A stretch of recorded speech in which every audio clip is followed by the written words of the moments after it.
Assalamu alaikum student mathematics 4024. Welcome to Maths Guru. Great 10 students. I am back with one more video on everyday mathematics. This is again a past paper question from November 2014, paper 2. Since it is a question of paper 2, so this means we can use the calculator. This question has 11 marks in total. It has two parts and there are subparts of every part. And again a very tricky question काफ़ी बड़ा है, तो उसको थोड़ा सा जो है वो डिटेल में पढ़ने की ज़रूरत है, because all the parts are related to each other. तो बड़ा इंपॉर्टेंट हो जाएगा, अगर एक पार्ट गलत हो गया तो नेक्स्ट पार्ट ऑटोमेटिकली जो है वो उसमें भी एरर आने के चांसेस ज़्यादा हो जाएंगे। तो इंशाल्लाह ये वीडियो भी आप लोग के लिए हेल्पफुल होगी। So let just begin with the question. I am reading out the question first, फिर उसके बाद उसको डिस्कस करते हैं and then we will move on to the solution. The question says in 2013 Mary work for company A. 2013 में Mary एक company के लिए काम कर रही थी, जो कंपनी ए थी उसका नाम। उनकी जो सैलरी थी दैट वाज $18750। तो सैलरी जो है वो हमें गिवन है। 2013 में वो कंपनी ए के लिए काम कर रही थी, उस वक्त उनकी सैलरी $18750 थी। पार्ट वन में हमसे कहना चाह रहा है कि $5625 of her salary was not taxed out of 18750। This is the total salary. इसमें से $5625 जो है ये टैक्स नहीं है, ठीक है। और हमसे पूछ ये रहा है कि what percentage of her salary was not tax. तो बड़ा आसान सा सवाल इसने पूछ लिया। परसेंटेज हमें फाइंड आउट करनी है। परसेंटेज के लिए हमें पता है we have to make a fraction and then we have to multiply that fraction by 100। Fraction बनाने के लिए हमें न्यूमरेटर में वो चीज़ चाहिए होती है जो वो हमसे पूछ रहा है। तो हमसे ये पूछ रहा है सैलरी वाज नॉट टैक्स। तो अभी उसने हमें बताया कि $5625 जो है उनकी सैलरी का टैक्स नहीं है। इसका मतलब दिस इज माय न्यूमरेटर। और डिनोमिनेटर में चूंकि टोटल आता है तो टोटल सैलरी मेरे पास 18750 है। और चूंकि मुझे परसेंटेज फाइंड आउट करनी है तो परसेंटेज फाइंड आउट करने के लिए I have to multiply this by 100।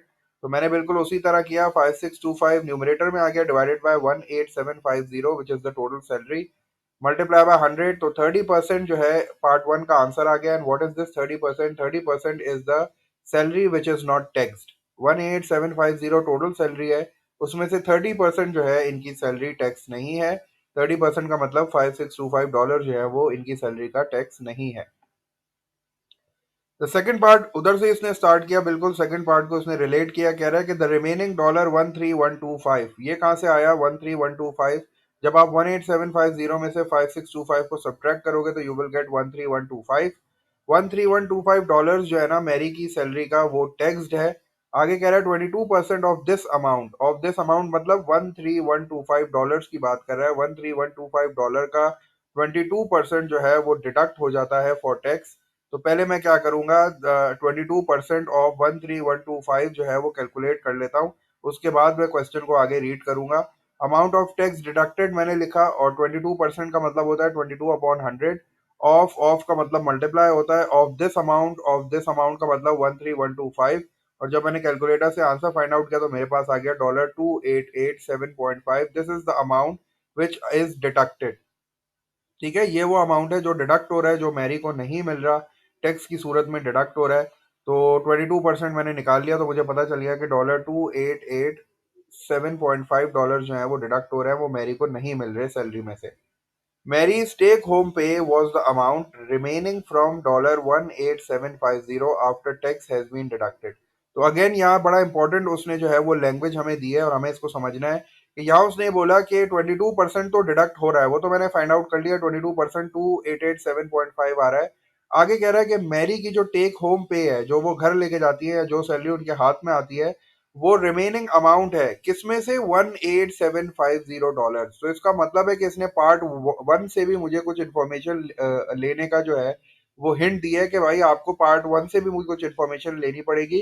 अगर वो यहाँ ये कहता कि मैरी टेक होम पे was the amount remaining from 13125, तो सिंपली मैं क्या करता, इसको 13125 को 2887.5 से माइनस करता और मुझे आंसर मिल जाता। लेकिन उसने बोला कि नहीं, रिमेनिंग जो है वो 18750 में से है। तो मैं क्या करूंगा, पार्ट वन में भी जाके देखूंगा कि मुझे क्या इन्फॉर्मेशन वहां दी थी। तो पार्ट वन में ये जो 5625 है इसको भी मुझे यूज करना पड़ेगा पार्ट टू में, क्योंकि मुझे वीकली वेज उनकी निकालनी है। और वीकली वेज में वो आगे एक और इन्फॉर्मेशन दे रहा है कि वो वीकली वेज जो है वो उनको 52 इक्वल अमाउंट्स में मिलती है। तो पहले मैं क्या करता हूँ, दोबारा थोड़ा क्वेश्चन की तरफ आता हूँ और क्वेश्चन को दोबारा ऊपर से रीड आउट करता हूँ ताकि मुझे समझ में आए मुझे करना क्या क्या है। तो मैंने 22% तो निकाल चुका हूँ, 22% अमाउंट तो मैं निकाल चुका हूँ, कितनी बन रही है, तो 22% अमाउंट इज $2887.5, ये मैं निकाल चुका हूँ। अब मैं ये देखता हूँ कि आउट ऑफ 13125 मैरी के हाथ में कितने पैसे आ रहे हैं, क्योंकि ये 22% तो डिडक्ट हो रहा है ना, तो इसको माइनस भी कर लेता हूँ। तो मुझे पता चल गया कि 22% जो है वो कितना बन रहा है, 2887.5।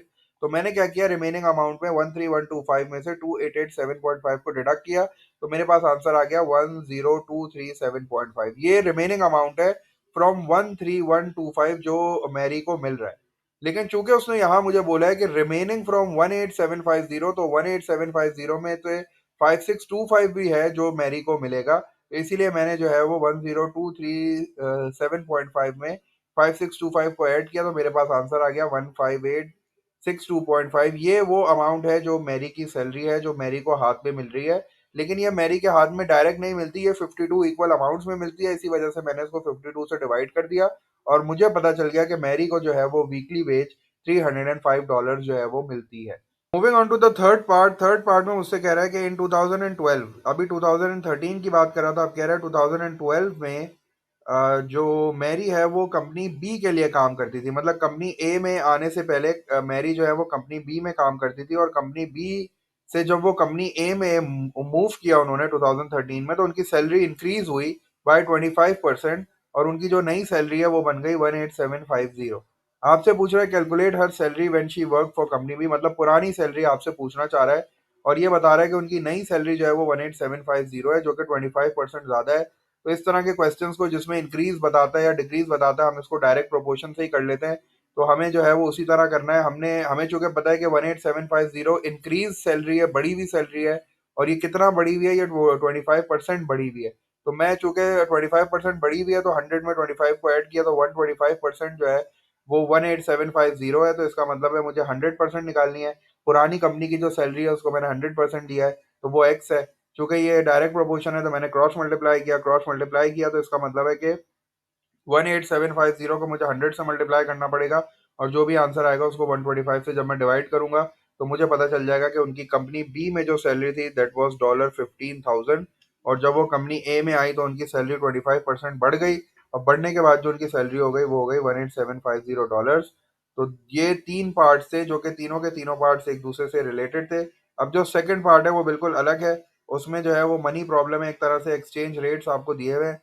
आपसे कह रहा है the rate of exchange between pound and Indian rupees are is 1 pound is equals to 87.21 Indian rupee, ये उसने एक हमें कन्वर्जन दे दी है।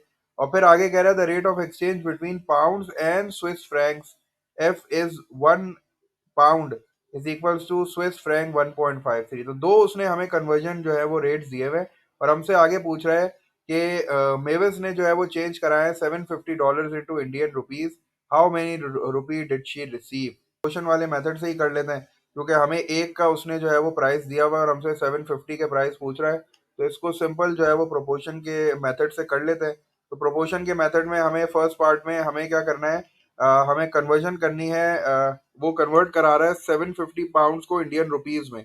तो पाउंड्स और इंडियन रुपीज का जो रिलेशन है दैट इज 1:87.21। तो मैंने बिल्कुल उसी तरह लिखा कि 1 जो है pound is equal to 87.21 rupees.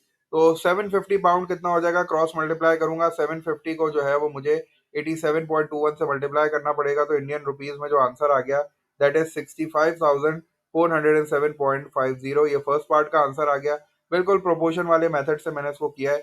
Part two को भी मैं प्रोपोर्शन वाले मेथड से ही कर लेता हूँ। David change Swiss franc 450 into pound, तो स्विस फ्रैंक और पाउंड का भी रेशियो जो है वो 1 और 1.53 है, तो 1.53 Swiss francs is equal to 1 pound.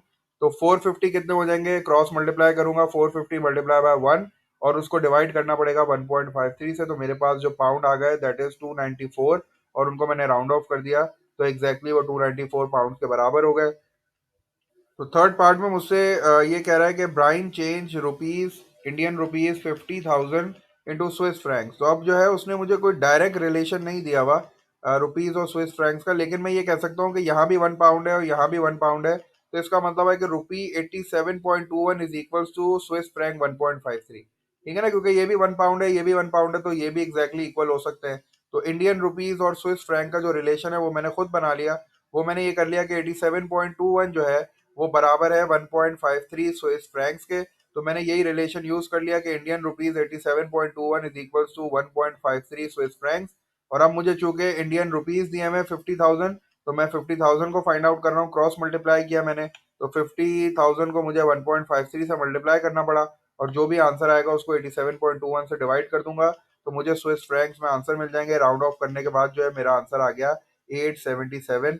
तो ये एक्सचेंज रेट वाले जितने भी क्वेश्चन होते हैं ना इस तरह के, इनको आप प्रोपोर्शन से बड़ी आसानी से कर सकते हो, क्योंकि वो आपको एक का जो है वो रेट देता है, बाकी आपसे पूछता है। तो आप जो है वो दो हेडिंग्स बनाओ, उनको प्रोपोर्शन की फॉर्म में लिखो, क्रॉस मल्टीप्लाई करो, and you will get your final answer. तो आई होप ये वीडियो भी आप लोग के लिए इंशाल्लाह हेल्पफुल होगी। काफ़ी सारे क्वेश्चंस जो है, सिमिलर क्वेश्चंस आपको पास पेपर में मिल जाएंगे। तो आप इस वीडियो को देख के थोड़ा सा अपना कॉन्सेप्ट बना सकते हो, और फिर आप उन क्वेश्चंस को ज़रूर ट्राई करना। और मुझे ज़रूर बताना अगर कोई क्वेश्चन आपको मुश्किल लगे या आपको समझ नहीं आ रहा हो, तो do share it with me, इंशाल्लाह मैं उस पर जो है ज़रूर आपकी वीडियो बना के आपकी हेल्प कर दूंगा। तो all the best for your papers इंशाल्लाह। और stay tune, I will try to make some more videos on different topics. Kinematics पे जो है वो मैं वर्किंग कर रहा हूँ इंशाल्लाह। तो काइनेमेटिक्स के कुछ क्वेश्चंस इंशाल्लाह सॉल्व करूंगा। और सिंपल और कंपाउंड इंटरेस्ट का मुझे कॉन्सेप्ट देना इंशाल्लाह, उसकी वीडियो भी जो है वो जल्द आपके लिए आपके साथ शेयर करूंगा। तो डू वॉच दोज वीडियोस, इंशाल्लाह वो हेल्पफुल होंगे आपके लिए। And remember be in your prayers. Until then take care, अल्लाह हाफिज।